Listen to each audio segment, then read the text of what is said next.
हाँ, इस बात को पुख्ता करने के लिए कि हाँ, ये सिंबल, इस ध्वनि का यही सिंबल है। हमें कुछ चीजें फाइनलाइज करनी पड़ती है, कुछ चीजें हमें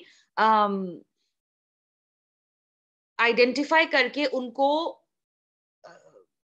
वेरीफाई करना पड़ता है। वेरिफिकेशन होना बहुत जरूरी है कि नहीं, ये जो साउंड है, ये जो ध्वनि है, ये आपके मुख में इसी जगह, इसी पॉइंट पे आर्टिकुलेट हो रही है, और इसका मैनर ऑफ आर्टिकुलेशन यही है, इसी तरह से आर्टिकुलेट हो रही है।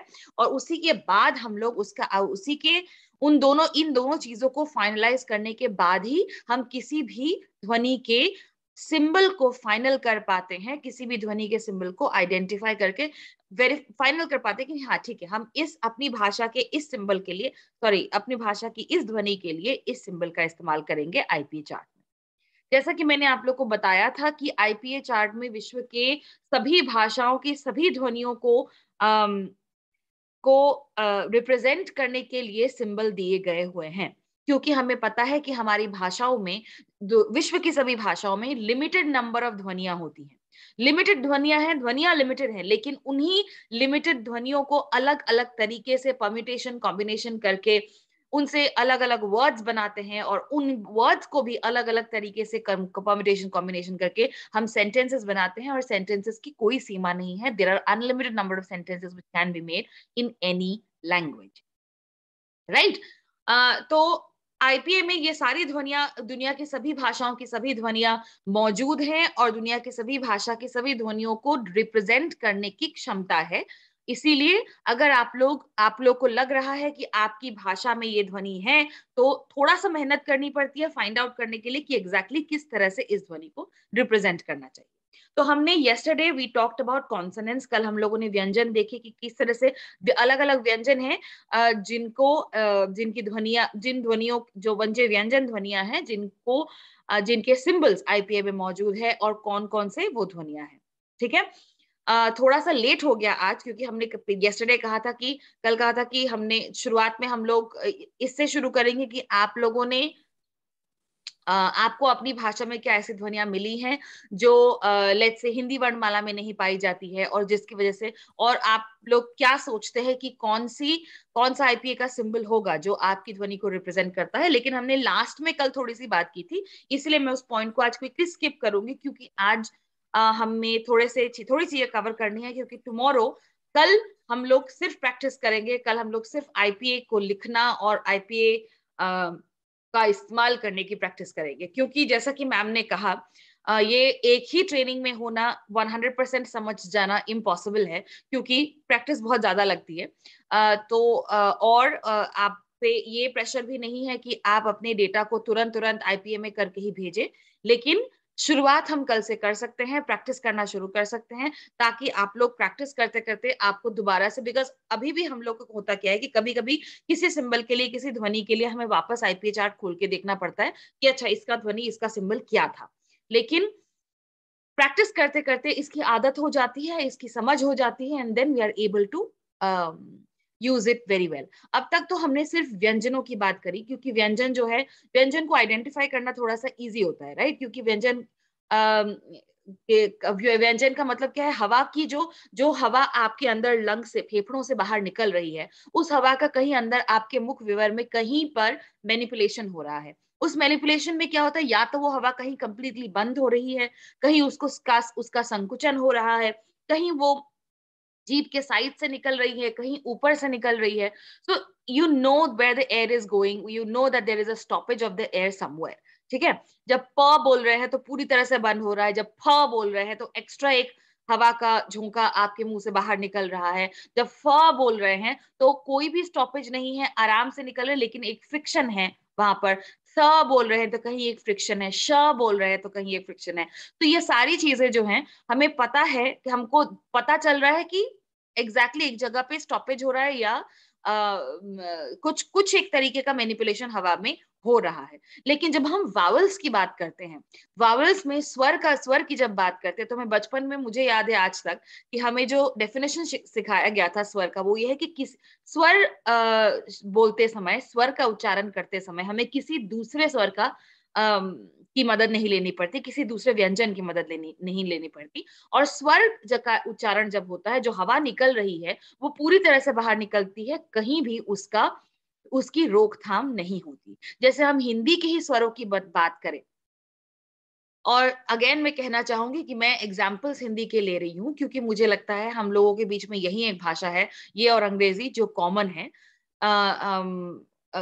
इसीलिए आप भी अपने, जब मैं स्वरों की बात करूं, आप भी अपनी भाषा में स्वरों के बारे में ही सोचे उन सेंटेंसेस के, उन वावल्स के बारे में, उन ध्वनियों के बारे में जिन्हें बोलते वक्त आपके फेफड़ों की हवा सामान्यतः बाहर निकलती है, कहीं पे भी नहीं रुकती है, और केवल जो डिफरेंस होता है वो ये है कि आपकी जीभ कितनी ऊपर है, कितनी नीचे है, कितनी आगे है, कितनी पीछे है। ठीक है? जैसे आ, ई, अ, आ, ई, ए, उ, ओ, औ। ठीक है? ये सारे जो वावल्स हैं, ये बोलते वक्त अंदर से बाहर आराम से निकली हवा, उसमें कहीं भी कोई भी रोकथाम नहीं है, और बहुत ही आसानी से, बड़ी आसानी से आपने सिर्फ जीभ को ऊपर नीचे करके, आगे पीछे करके, लंबा छोटा कर, जैसे ई और ई, लंबी ई, छोटी ई, बड़ी ई, छोटी ई, बड़ी ई, छोटी में सिर्फ टाइम का डिफरेंस है, लेंथ का डिफरेंस है, उसमें तो जीभ का भी कोई डिफरेंस नहीं है। राइट? सो उसी तरह से आप भी सोचिए आपकी भाषा में स्वर कौन कौन से हैं और किस किस तरह। तोबदान जी का वो कनेक्ट हो गया ऑडियो। वेलकम तोबदान जी, आपको अभी तक थोड़ा सा मुझे लग रहा है कि ऑडियो कनेक्ट होने में दिक्कत हो रही थी। एनीवे, आगे बढ़ते हैं। हम लोगों ने कल प्लेस ऑफ आर्टिकुलेशन की बात की है, ठीक है, कि कहां कहां ध्वनि उच्चरित होती है। वावल्स जाने से पहले एक और चीज मैं बात करना चाहती हूँ, which is manner of articulation. Manner मतलब किस तरीके से, कौन सा तरीका है, व्हाट इज द तरीका, किस तरीके से आप जो आपका वॉल्यूम, आपका जो व्यंजन है, उस व्यंजन का आप कैसे उच्चारण कर रहे हैं, हाउ। अगर पहला सवाल जो place of articulation is where are you pronouncing that sound, और दूसरा है how, where और how। जब आप where और how को फाइनलाइज कर लेते हैं, वेरीफाई कर लेते हैं कि हाँ यहीं पे है और इसी तरीके से है, then it is easier for you to identify the exact it's easier for you to identify the exact sound। क्यों? मैं आपको अभी शेयर स्क्रीन करके बताती हूँ।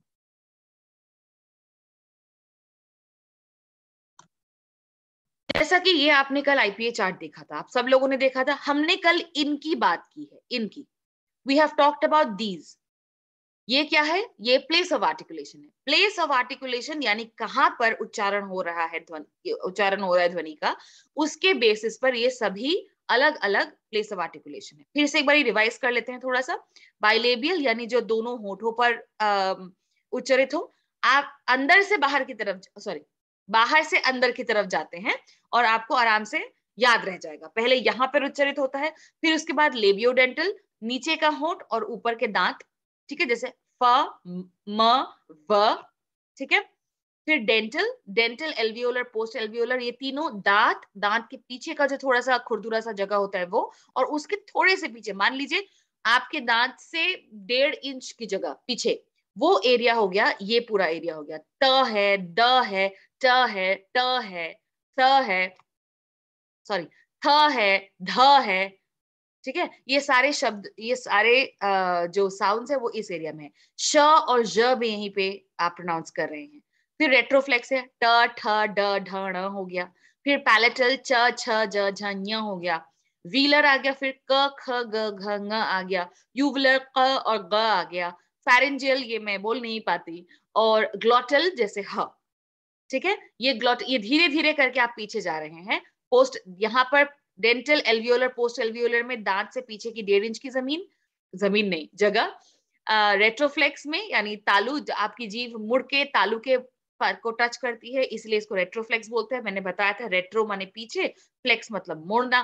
पैलेटल इज एग्जैक्टली द तालू, जो तालू की एरिया, जो आपका सॉफ्ट पैलेट है उससे आगे की जगह, जो सॉफ्ट है ना, पीछे सॉफ्ट तालू है उसके आगे की जगह। व्हीलर, और पीछे जाएंगे हम लोग, और पीछे जाएंगे तो जहां पे क और ग साउंड प्रोनाउंस करते हैं। कल हमने एक्सपेरिमेंट भी किया था कि क ख ग घ ङ बोलते वक्त जीभ जहां पे टच कर रही है उस एग्जैक्टली एरिया को व्हीलर बोलते हैं, व्हीलम बोलते हैं। उसके बाद आपका कौवा आ जाता है, यूवुलर। यूवुलर हो गया जहां पे कौवा है, कौवे की जगह से जहां प्रोनाउंसिएशन होता है, जब ध्वनि उच्चारित होती है, उसको यूवुलर बोलते हैं। और भी पीछे जाएंगे, फेरिंग्स। फेरिंग्स यहाँ है हमारे, ये हमारा फेरिंग्स हो गया, वॉइस बॉक्स। वहां से बोलेंगे तो फेरिंजियल। और ग्लोटल इज कंप्लीटली जब आपका ग्लोटिस, जहां से आपका आपके वोकल कॉर्ड्स वगैरह है, वो कंप्लीटली जब क्लोज हो जाता है या कंप्लीटली, या वहां से आप जब बोलते हैं, वो ग्लोटल हो गया। ये ग्लोटल स्टॉप है, ये क्वेश्चन मार्क का जो साइन है वो ग्लोटल स्टॉप है। तो ये हम लोगों ने कल इनके बारे में बात की थी। आज हम इनके बारे में बात कर रहे हैं। ये जो लंबी लंबी नीचे देख रहे हैं आप, ग्रीन, सबसे लेफ्ट हैंड साइड में जो ग्रीन, प्लीज जो म्यूट है वो प्लीज अनम्यूट, प्लीज म्यूट कर लीजिए। जो ये चीजें हैं साइड में हमारे, इनके बारे में हम लोग बात कर रहे हैं आज। जो लेफ्ट साइड में plosive, nasal, trill, tap, fricative, lateral fricative, approximant, lateral approximant, हम इनकी बात करेंगे आज। क्यों? क्योंकि this is going to tell us about कि कैसे जो हवा बाहर निकल रही है, जो हवा आपके मुंह से बाहर निकल रही है, वो कैसे बाहर निकल रही है। और उसके बेसिस पर इनको, इन दोनों को जो आप जब आप कंपेयर करेंगे, इसको और इनको, ये ऊपर का टॉप का row, top most row and the left most column, इनको जब आप, जैसे ग्रिड में होता है ना, अगर जब A1 B1 जैसे चेस के बोर्ड में होता है, उसी तरह से जब आप इन दोनों चीजों को, ये दोनों चीजें आपको पता लग जाएंगी, तब आप इजीली यहाँ पे पिन पॉइंट कर सकते हो कि कौन से ध्वनि के बारे में बात हो रही है। जैसे अगर मैं कहूं व्हीलर, यहाँ पे व्हीलर है, देखिए व्हीलर फ्रिकेटिव चाहिए मुझे, व्हीलर फ्रिकेटिव। तो मैं व्हीलर फ्रिकेटिव की लाइन में आगे बढ़ूंगी, यहाँ आगे बढ़ूंगी, और यहाँ पे मुझे मिल जाएगा व्हीलर फ्रिकेटिव। ये कल जो मैं आप लोगों को बोल रही थी, अहोम मेरा स्टेट है, अहोम, अहोम में जो ह लगता है वो क्या है? That is a wheeler fricative.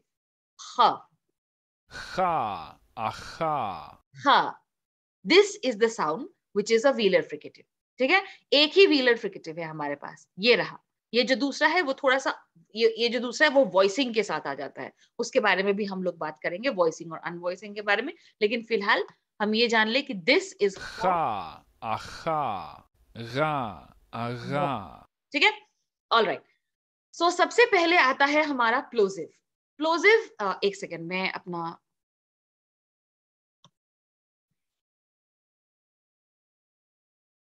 Presentation खोल लूं।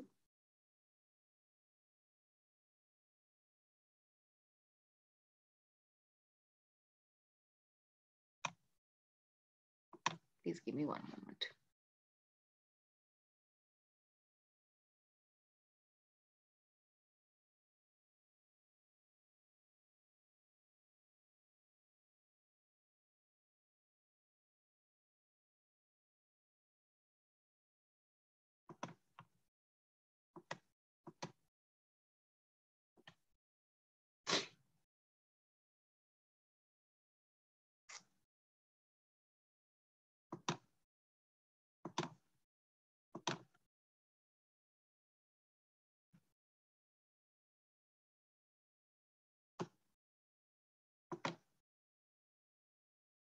ओके, तो सबसे पहले हम लोग बात करते हैं कि,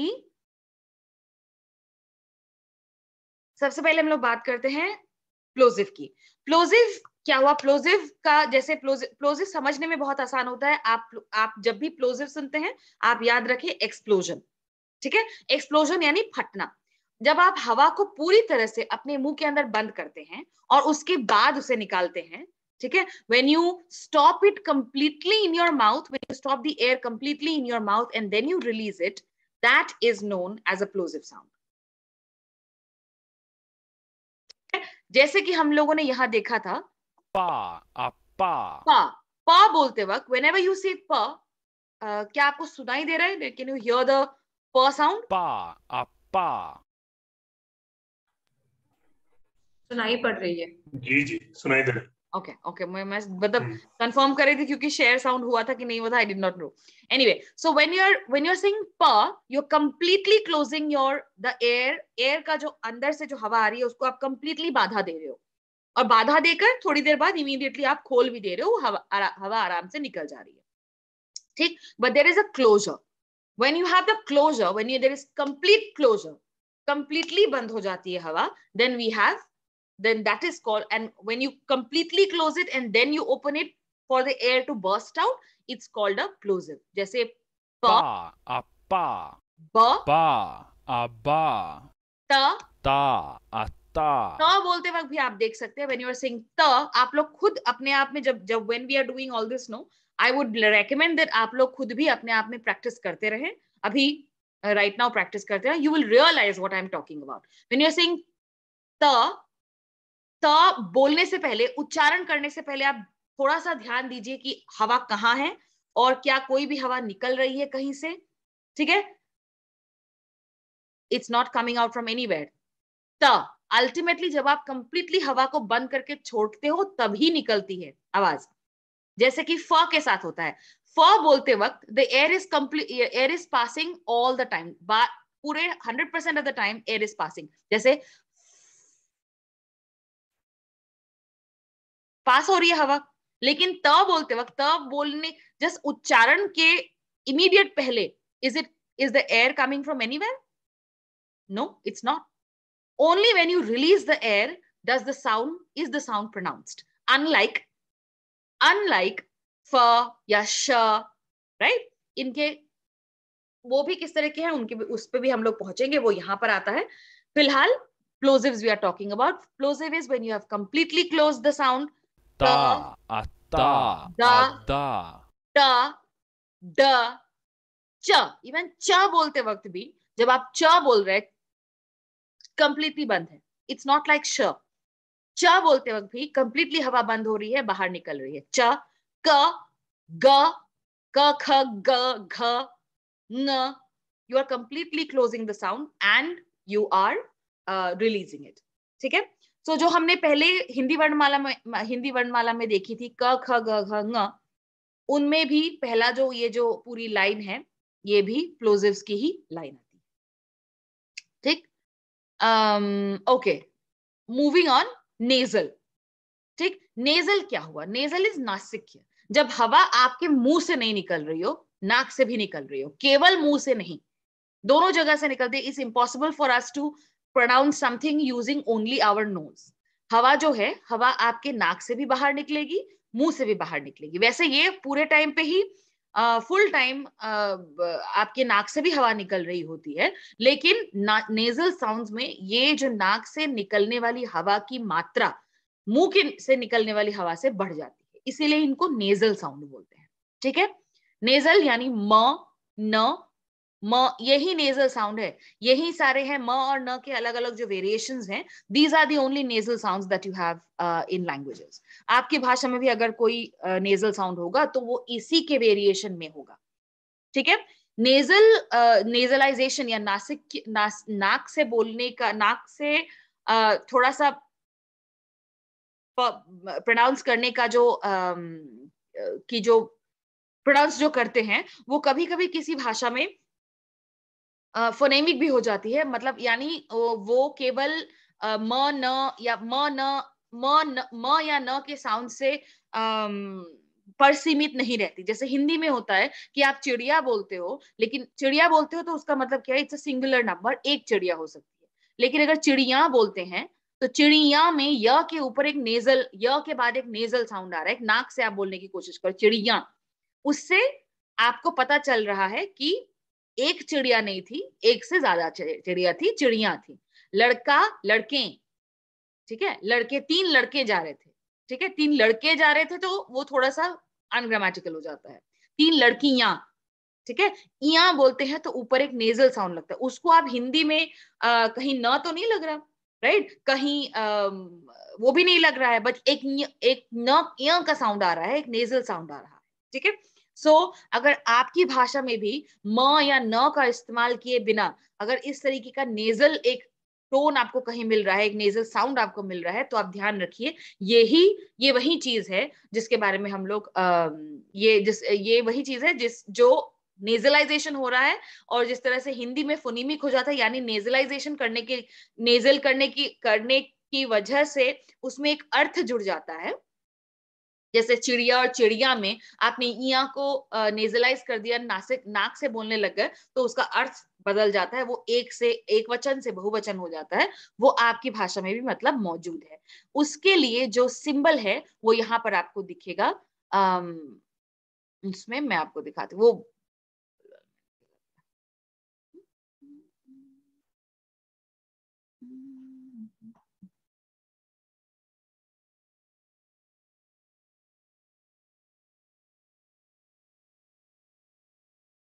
कहाँ गया? एनीवेज वो मैं आपको थोड़ी देर में बताती हूँ, ठीक है, जब मुझको नजर आ जाएगा। अभी मुझे नजर भी नहीं आ रहा। Anyway, okay, so now we move on to, from nasal we move on to the trill sound. Trill में मैंने कल एक एग्जांपल दिया था कि जो एक वो गाना था डेढ़ इश्किया का, कि पहने तो करता इब्न बतूता पहन के जूता, पहने तो करता है चुर, इब्न बगल में जूता, इब्न बतूता बगल में जूता, पहने तो करता है चुर। ये जो र वाला साउंड है, या फिर आपने पंजाबी गानों में सुना होगा कभी ब्र वाला जो साउंड है, इसको ट्रिल बोलते हैं। This is known as a trill. जब आप ऐसे ऐसे इतनी बहुत बहुत क्विक वाइब्रेशन में आपकी जीभ आपके तालू से टकराती है, या ऊपर एल्वियोलर रिज के उधर से टकरा, या आपके होंठ मूव करते हैं, जैसे ब्र करने के टाइम पे आपका मुंह मूव कर रहा है, होठ मूव कर रहे हैं, राइट? बहुत ही क्विक वाइब्रेशन में आप मूव कर रहे हैं, that is known as a trill. ये Bra, abra. क्या Ra, ara. जो साउंड है वो Ra, ara. ये वाला साउंड, ये फ्रेंच भाषा में इस्तेमाल होता है। Ra, ara. This is used in French. ये दोनों ये पंजाबी में आपको कई सारे गानों वगैरह में मिल जाएगा, बट मैं पंजाबी मुझे आती नहीं है, तो हो सकता है कि ये उनमें फोनेमिक हो, but I am not very sure. This however र वाला जो साउंड है, ये आपको स्पेनिश में मिल जाएगा, इटालियन में मिल जाएगा, and in those languages it is phonemic. Tap और फ्लैप, जैसे ट्रिल में आपके होंठ या आपकी जीभ कई बार वाइब्रेट होती है, टैप और फ्लैप में वो एक ही बार वाइब्रेट होती है, ठीक है? जैसे Ra, ara. बा बा बा बा बा, Ra, ara. Ra, ara. रा रा रा रा रा रा Ra, ara. रा ड़, जो हमारा अड़ा है, ड़ क ख ग घ, सॉरी, ट ठ ड ढ न, ड़ ड़, जो ड़ वाला है हमारा ड़, रास में क्षत्र ज्ञ गड़, र ड़ र, ये र। टैप और फ्लैप अगर आपकी भाषा में भी है तो यहाँ आप जाके प्रैक्टिस कीजिएगा, you will get to know what it exactly.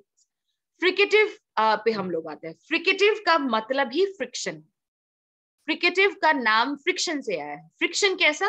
जो आपके अवयव है, जो दो मेजर, जो अलग अलग मेजर आपके आर्टिकुलेटर्स हैं, तो उनके बीच में उनके उनकी उनका संकुचन होता है, वो आसपास आते हैं एक दूसरे के, और उस पास आने की वजह से जो हवा गुजर रही होती है, उस हवा में एक संकुचन वो उस हवा में फ्रिक्शन पैदा होता है, क्योंकि आफ्टर ऑल जो हवा हमारे मुंह से निकल रही होती है वो भी मॉलिक्यूल्स और एयर मॉलिक्यूल से ही बनी होती है। जब स्पेस कम मिलेगा उनको निकलने के लिए, तो वो एक दूसरे से ज्यादा टकराती है, जिसकी वजह से फ्रिक्शन पैदा होता है। और उसी फ्रिक्शन, जब वो फ्रिक्शन पैदा होती है, वैसे साउंड्स को हम फ्रिकेटिव बोलते हैं। फ्रिकेटिव्स में होता यह है कि जो हवा निकल रही है वो निरंतर निकलती है, यानी उसमें कहीं स्टॉपेज नहीं होता है। लेकिन क्योंकि आपके अवयव इतने आसपास है, इतने पास होते हैं, कि इसीलिए उस हवा को निकलने में बहुत मुश्किल होती है, डिफिकल्टी होती है, और उसकी वजह से वो फ्रिक्शन क्रिएट करते हैं। कल हमने इन साउंड्स को देखा था, फ फ Fa, afa. फ फ Va, ava. Afa, ava. Tha, atha. Thank you वाला सा, Tha, atha. ऑल्दो या देन वाला the, Sa, asa. Za, aza. Sha, asha. Ja, aja. Sha, asha. Ja, aja. Sha, asha. Ya, aya. kha, aha, ga, aga, ha, aha, ra, ara, ha, aha, ran, aran, ha, aha, ha, aha. ये सारे sound fricative हैं। इसमें आपने देखा हवा पूरी तरह से निकल रही है, लेकिन बिकॉज अलग अलग जगह फ्रिक्शन क्रिएट कर रहे हैं, क्लोजर क्रिएट कर रहे हैं, जिसकी वजह से हवा को निकलने में मुश्किल हो रही है, और उसी मुश्किल की वजह से जो ध्वनि पैदा होती है उसे हम फ्रिकेटिव कहते हैं।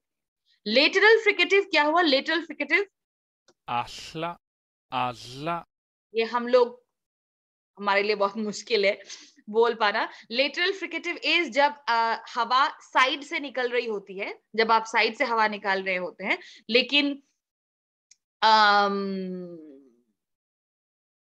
उसमें क्लोजर भी है, बहुत कंप्लीट क्लोजर नहीं है, लेकिन देर इज हवा जो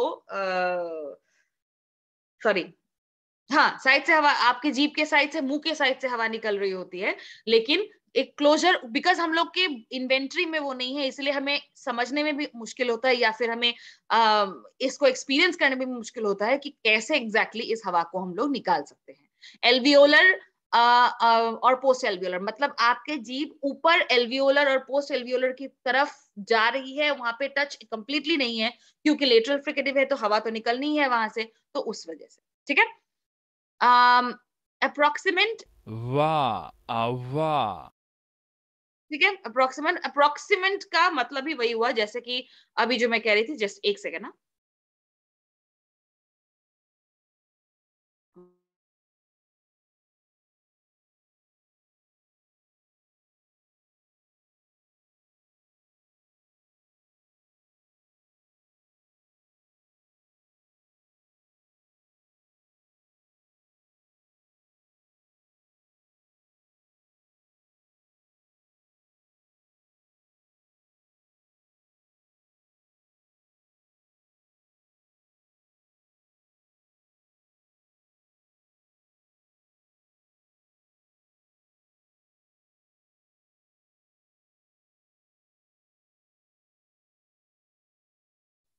मैं एक फोटो दिखाना चाह रही थी।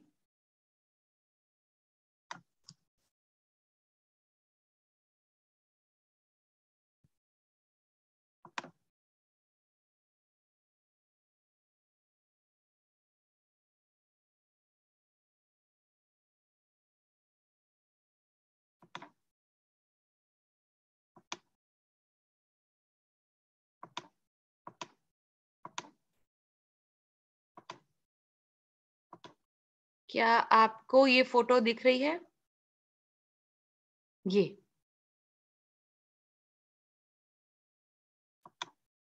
देखती, थोड़ा बड़ा हो सकता है क्या?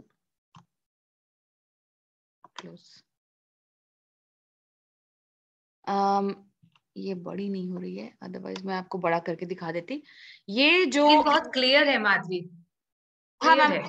एक्चुअली क्या है ना, सर लोग सभी लोग फोन्स पे हैं, तो फोन पे हाँ, मुझे लगता है छोटा सा आता है, तो हो इसी सकता है, ये हो इसी सकता है। मैं लैपटॉप पे हूँ तो बहुत क्लियर दिख हाँ, रही है। कल कल यही बात हो रही थी कि बहुत छोटा हाँ, सा आता है फोन पे, इसीलिए। अब यहाँ पे आप देख रहे हैं कि ये लैटरल की बात करें, जो ल साउंड की हम लोगों ने कल बात की थी, क्योंकि हम लोग जब ल बोलते हैं हवा जीभ पूरी तरह से ऊपर टच कर रही है, लेकिन हवा साइड से निकल रही है, तो उसको लैटरल बोलते हैं।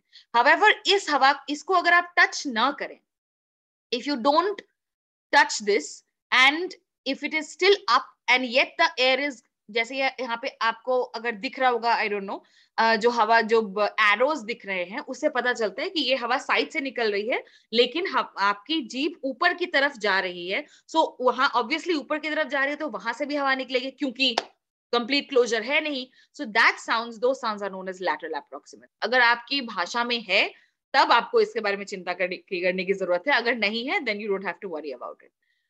But I also want you to look at this one for approximate sounds.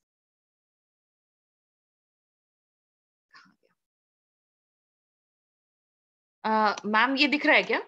Can you see this? दिखाई पड़ रहा है। हाँ, सो ये जो फिगर है, this is showing you N approximate sound. Approximate का अर्थ मतलब ये होता है कि आसपास है, लेकिन इतना पास भी नहीं है कि फ्रिक्शन क्रिएट कर सके। जो अब जैसे आपकी जीभ है, आपकी तालू है, आसपास है, लेकिन उतने पास भी नहीं है कि उनकी वजह से आपको जो हवा है उसमें फ्रिक्शन पैदा हो रही हो। क्योंकि फ्रिक्शन पैदा हो गया तो वो फ्रिकेटिव हो जाएगा, राइट? फ हो जाएगा या व हो जाएगा या व हो जाएगा, राइट? बट इवन सॉरी, फ या हो जाएगा या व हो जाएगा या स हो जाएगा। But if it is not, अगर फ्रिक्शन नहीं पैदा हो रहा है तो उसे अप्रोक्सीमेट बोलेंगे, क्योंकि अप्रोक्सीमेटली आसपास है, ये सोच लीजिएगा। अप्रोक्सीमेटली आसपास है, पूरी तरह से आसपास नहीं है, इसीलिए अप्रोक्सीमेट है। और किसी तरीके का फ्रिक्शन कहीं पे भी नहीं है। Va, वाह, va, वाह, लेबियोडेंटल व, व, ठीक है, व, ra, ra. र, र। ये आप ये जो अमेरिकन इंग्लिश है, American English usually uses this r sound. इसीलिए जब हम लोग कभी आप लोगों ने देखा होगा कि कोई अमेरिका वगैरह से वापस आता है तो उसकी आवाज में, उसकी बोलचाल में, अंग्रेजी या हिंदी के बोलचाल में थोड़ा सा चेंज रहता है, क्योंकि ये सबसे आइडेंटिफाइबल और डुएबल चेंज होता है एक्सेंट में, to use to roll your r's, इसको बोलते हैं रोलिंग योर आर, ठीक है? र, र बोलना, र, रोल, र, र। तो ये हो गया आपका approximate. Ra, ra. Ya, ya. Ra, ra. All right. And finally, a lateral approximant or a lateral sound is your la sounds. La, La, Allah, la, la, Allah. la. Ya, ya. Allah, Allah. ये दोनों sounds हमारे हिंदी और English में नहीं मिलते हैं, और असमिया में भी मुझे नहीं मिला है आज तक। तो इसीलिए I don't exactly know where, I don't exactly know, मतलब इनके डिफरेंस मुझे उतने ज्यादा पता नहीं रहते, because my ear is not tuned enough to understand this difference. But अगर आपकी भाषा में है तो प्लीज इनको बार बार सुनिए एंड यू विल रियलाइज कि मैं किस बारे में, किस विषय में बात कर रही हूँ, ठीक है? Now this is what I had to talk about when I said कि हम लोग प्लेस ऑफ आर्टिकुलेशन और मैनर ऑफ आर्टिकुलेशन के बेसिस पे ये वेरीफाई करते हैं कि कौन सी ध्वनि का कौन सा साउंड होगा। इन्हीं दो को आइडेंटिफाई करके, इन दोनों को वेरीफाई करके, इन दोनों को फाइनलाइज करके आप किसी भी अपने भाषा में किसी भी जो कॉन्सोनेंट्स हैं उनको आप फाइनलाइज कर सकते हैं कि अच्छा इसकी ये ध्वनि है, right? Right now let's quickly move on to our vowels, ठीक है? वावल्स के लिए जो सबसे आसान तरीका मुझे आज तक लगा है, ओके, ठीक है? वावल्स के लिए यानी स्वर, स्वर जैसे कि हमने कहा जिसमें हवा अंदर से बाहर निकलती है बिना किसी रोकथाम के, बिना किसी चेंज के, बिना किसी रुकावट के, ठीक? स्वरों का प्रोनाउंसिएशन करने के, स्वरों का उच्चारण करने के लिए आपको किसी दूसरी साउंड की, किसी दूसरी ध्वनि की जरूरत नहीं पड़ती, ठीक है? यहाँ पे जो आप ये फिगर देख रहे हैं, आप इमेजिन कीजिए कि ये फिगर जो है, ये जो आपको ये अलग अलग लेटर्स लिखे हुए दिख रहे हैं, ई है, ए है, इनको आप इमेजिन कीजिए कि ये आपकी जीभ है। अगर आप ध्यान से देखेंगे तो आपकी जीभ का भी यही शेप है। मैं दिखाऊं? आपकी जीभ का भी एग्जैक्टली ये आपको, ये मानव, ये जो साइड में जो फिगर दिख रहा है, एग्जैक्टली यही शेप आपकी जीभ की भी है। This is your tongue. आप इमेजिन कीजिए कि आपकी जीभ इसी तरीके से के एक रोम्बस, एक ट्रेपेजॉइड का फिगर है आपकी जीभ, ठीक है? और उसी में, उसके बेसिस पे ये एग्जैक्टली ये जो फिगर बना हुआ है, ये सबसे आसान है इसको याद रखना कि ये फिगर हमें ये बताता है कि ये जो वावल्स इसमें लिखे हुए हैं ये कहाँ प्रोनाउंस होते हैं और कैसे प्रोनाउंस होते हैं।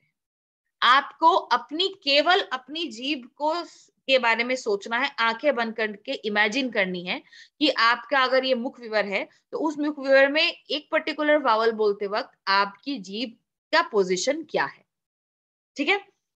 ये अगर आप जीभ, इसको अगर आप जीभ मानते हैं, ये हो गया जीभ का टिप और ये हो गया सबसे आगे, ठीक है? यहां पर ये आप ऊपर देख रहे हैं फ्रंट लिखा हुआ है, near front, central, near back, back. ये जो दो नियर फ्रंट और नियर बैक है, ये नेटिव स्पीकर पे या लिंग्विस्ट पे या आप पे as a person who will be doing the IPA transcription, आप पे डिपेंड करता है कि आपको क्या लग रहा है कि नियर फ्रंट और नियर बैक है कि नहीं, ठीक। लेकिन फ्रंट, सेंट्रल और बैक इज इनफ।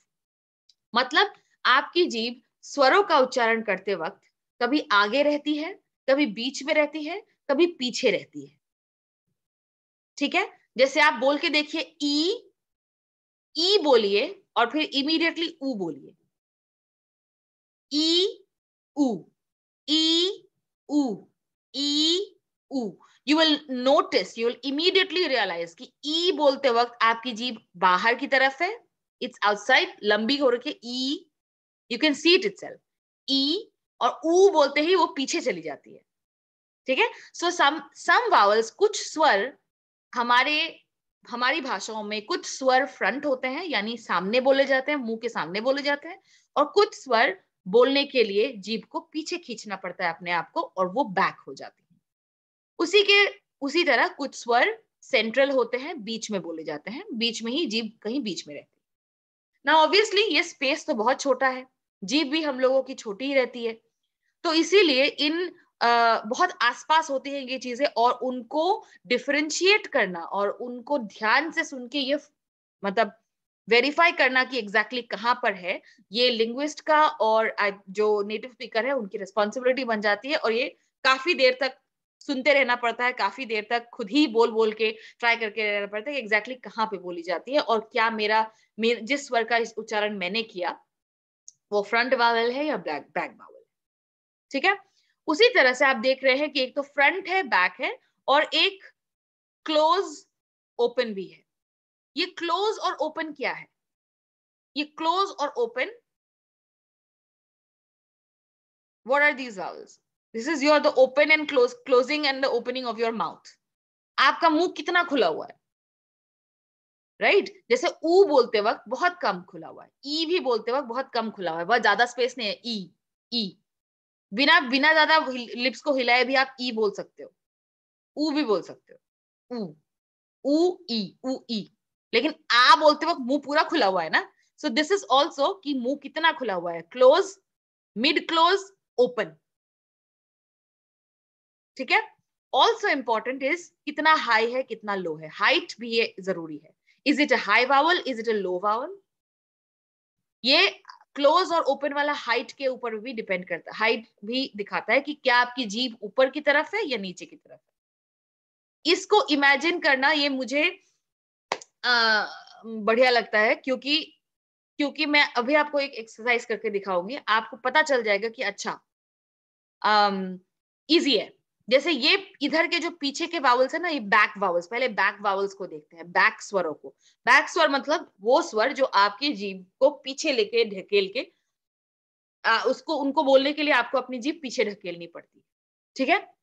सबसे ऊपर आता है ऊ, फिर आता है ओ, फिर आता है औ, फिर आता है आ। धीरे धीरे ऊपर से नीचे आते वक्त आपका मुंह खुलता जाता है। सबसे ऊपर क्लोज रहता है, लेकिन आप जैसे जैसे नीचे आते हो आपका मुंह खुलता रहता है। उ ओ औ आ, उ ओ औ आ, उ ओ औ आ, ठीक।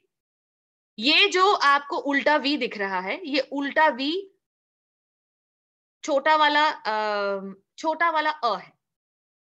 जैसे कप, कप का जो कप में जो क और प के बीच में जो आ रहा है vowel, that is this vowel अ। और इन दोनों में क्या डिफरेंस है, अ और औ में क्या डिफरेंस है? राउंडेडनेस का डिफरेंस है, यानी आपका मुंह कितना राउंड है, ठीक। ये लाइन जो आपको दिख रही है बीच में, ये बीच की जो ये लाइन है, इस लाइन के राइट साइड में राउंडेड वावल्स होते हैं। राउंडेड वावल्स मतलब आपके होठों को गोल करना पड़ता है इन वावल्स को बोलने के लिए। जो लाइन है, सारी चीजें इस फिगर में सब कुछ ये फर्रे जैसा है, लेकिन इस फर्रे में वही होता है ना, फर्रे में आप बहुत छोटी छोटी चीज में सिंबल्स में भी कभी कभी लिख के जाते हैं ताकि आपको याद रहे। तो ये उस तरीके का फर्रा है जिसमें सब कुछ, every single thing, every single dot is important. When आप ये देयर इज दिस लाइन, इस लाइन के राइट साइड में जो है वो सारे राउंडेड वावल्स होंगे, यानी इनको बोलते वक्त आपका मुंह गोल रहेगा, आपके होंठ गोल रहेंगे। ऊ, ओ, आ गोल है, लेकिन इधर बोलते वक्त ये बोलते वक्त आपका मुंह राउंड नहीं रहेगा। जैसे ये उल्टा एम है, अब आप ऊ बोलिए, लेकिन ऊ बोलते बोलते आप अपने होठों को खोल दीजिए। ऊ, this is exactly this sound, ऊ, ई, ये दिस साउंड। ये हमारे नॉर्थ ईस्ट में बोडो भाषा में पाया जाता है, ये उल्टा एम। उसी तरह से ये साउंड है, it's difficult for me to pronounce without unrounding. This is the cup में जो अ है वो है, और ये आ फाइनल आ, ओपन आ, ये वाला आ नहीं, जो हम लोग जैसे आफ्टर में आ, दिस इज द आ, या आम का आ ये है, ठीक है। उसी तरह से यहाँ सामने जब हम देखें तो सामने के वावल्स जो होते हैं, यानी जीभ आपके सामने है, जो जीभ आपके सामने रहती है और ऊपर रहती है, वहां से ई शुरू होता है। आप धीरे धीरे अपनी जीभ को नीचे करते जाइए और धीरे धीरे अपना मुंह खोलते जाइए, तो आपको इस साइड के वावल सारे मिल जाएंगे, यानी ई, ए आ, ई, ए आ, ये एप्पल वाला आ, एप्पल आ, और आ पूरा वाला आ। इसमें और इसमें आप यहाँ देख सकते हैं ज्यादा स्पेस का भी डिफरेंस नहीं है और ज्यादा साउंड का भी उतना डिफरेंस नहीं है। इसीलिए अगर अभी जैसे हम लोग जब ट्रांसक्राइब करते हैं, तो मैं पर्सनली इसमें और इसमें ज्यादा मुझे डिफरेंस सुनाई भी नहीं देता है, इसलिए मैं इसमें ये वाला साउंड, ये ए या ये ए, दोनों में से कोई भी ए इस्तेमाल करती हूँ। ये ए बेसिकली इस्तेमाल करती हूँ क्योंकि ये मुझे लिखने में दिक्कत लगता है, पर अदरवाइज दिस अगर आपको ये इन दोनों के बीच का डिफरेंस सुनाई दे रहा है, then you are very welcome to use whichever you want, whichever you think is correct. But ये जो है, दिस इज ई, ए आ, ई, ए आ। ये उसके अलावा ये बीच के तीन जो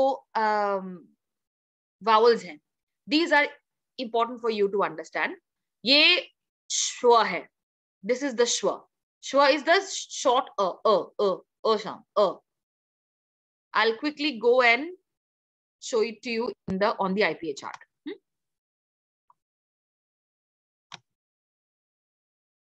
ये रहा, एक बार सुन लेते हैं हम लोग।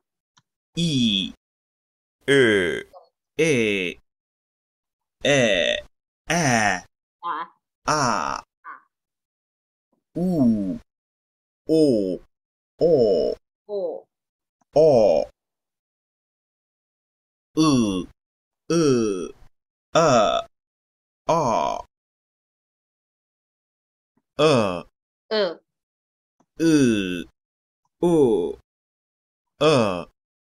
ठीक है, ये आपके वावल्स में। ये छोटी ई, ए, ई,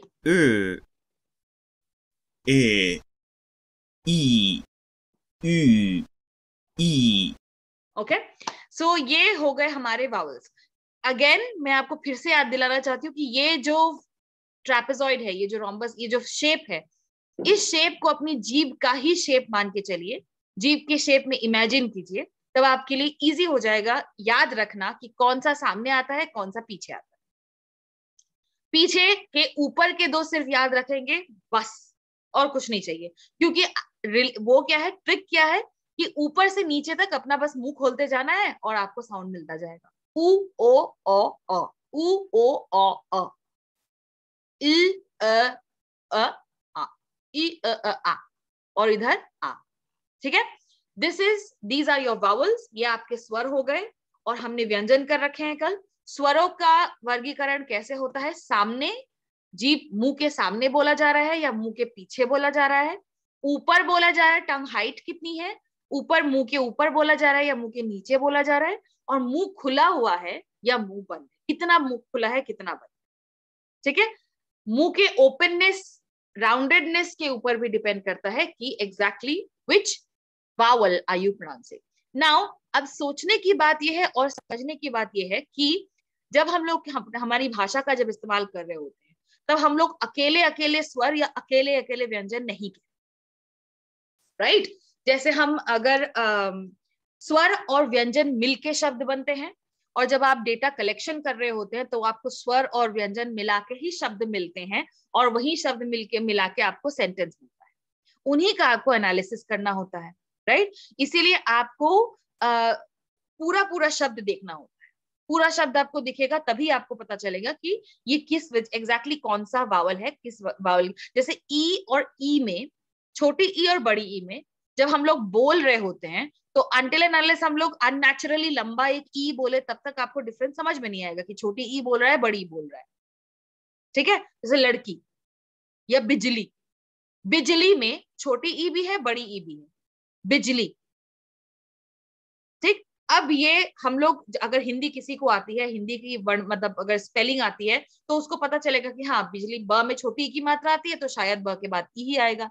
लेकिन जिसको हिंदी नहीं आती है वो बंदा अगर ट्रांसक्राइब कर रहा होगा तो उसको बहुत ध्यान से सुनना पड़ेगा कि कौन सा है, क्या पहले बिजली में पहले वाले में लंबी ई है या पिछले वाले में लंबी ई है। तो ये छोटी छोटी जो डिफरेंसेस हैं, ये छोटे छोटे जो रूल्स हैं, ये रूल्स भी आपको एज लिंग्विस्ट्स और as people who are doing data collection you need to listen to it very very carefully, because आसपास के जो साउंड्स हैं, आसपास के जो वावल्स है या आसपास के कभी कभी क्या कहते हैं उसे कॉन्सोनेंट्स है, वो आप वो उस वावल के प्रोनाउंसिएशन में चेंज करते हैं। और कभी कभी क्या होता है कि हमें अगर पता होता है, उसकी स्पेलिंग पता होती है, तो हम उसके ट्रांसक्रिप्शन में कभी कभी हम लोग उसको इन्फ्लुएंस करने देने की एक टेंडेंसी होती है। जैसे एक छोटा सा एग्जांपल मैं देती हूँ, सुबह शब्द का। सुबह को हिंदी में कैसे लिखते हैं? स में ऊ की मात्रा ब और ह, पढ़ने में वो सुबह लगता है, सुबह।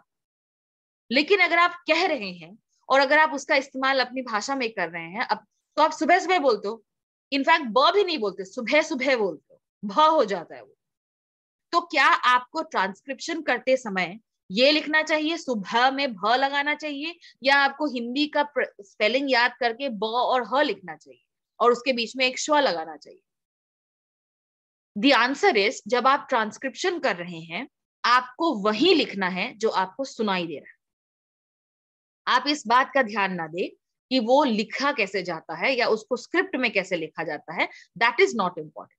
क्योंकि स्क्रिप्ट जो है, स्क्रिप्ट समय के साथ बहुत कम बदलती है, और स्क्रिप्ट एक समय में जिस तरीके की स्पेलिंग्स हुआ करती थी, शायद आज उनका इस्तेमाल ना हो, शायद आज उस तरह से वो बोला ना जा रहा हो, ठीक है। और इसीलिए बिकॉज उस तरह से नहीं बोला जा रहा है, इसीलिए स्पेलिंग्स को हमारे ऊपर हावी होने नहीं देना है। मैं इसलिए कह रही हूँ कि आप सबकी भाषाओं में आप सबके अपने अपने स्क्रिप्ट हैं, और ऐसा हो सकता है कि आपकी स्क्रिप्ट में जो वावल्स के साइन हो, जो वावल्स के मार्किंग हो, जैसे छोटी ई लगाते हैं हम लोग हिंदी में या बड़ी ई लगाते हैं, वैसे आपकी भी भाषाओं में वावल्स को इंडिकेट करने के लिए साइन होंगे। मैं ये कहना चाह रही हूँ कि आप जब आईपीए ट्रांसक्रिप्शन कर रहे हैं या करना शुरू करते हैं तो उस पर ध्यान मत दीजिए कि ये लिखा कैसे जाता है, उस पर ध्यान दीजिए कि ये बोला कैसे जाता है। क्योंकि आईपीए ट्रांसक्रिप्शन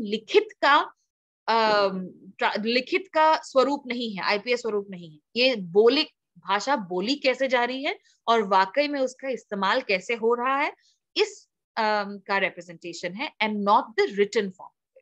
सो इवन दो ये चीज मुझे लगता है कि बोलना बहुत जरूरी था, क्योंकि आप सबके अपने अपने स्क्रिप्ट है। इसीलिए जब आप आईपीए ट्रांसक्रिप्शन कर रहे हैं, इस पर ध्यान मत दीजिए कि ये लिखा कैसे जा रहा है। Always think about how it is being spoken, कैसे बोला जा रहा है, और जैसे बोला जा रहा है वैसे ही आप उसको लिखें, ठीक है। बस यही मैं कहना चाह रही थी। आज समय पे खत्म भी हो गया। हाँ मैम, आप कुछ कहना चाह रहे हैं?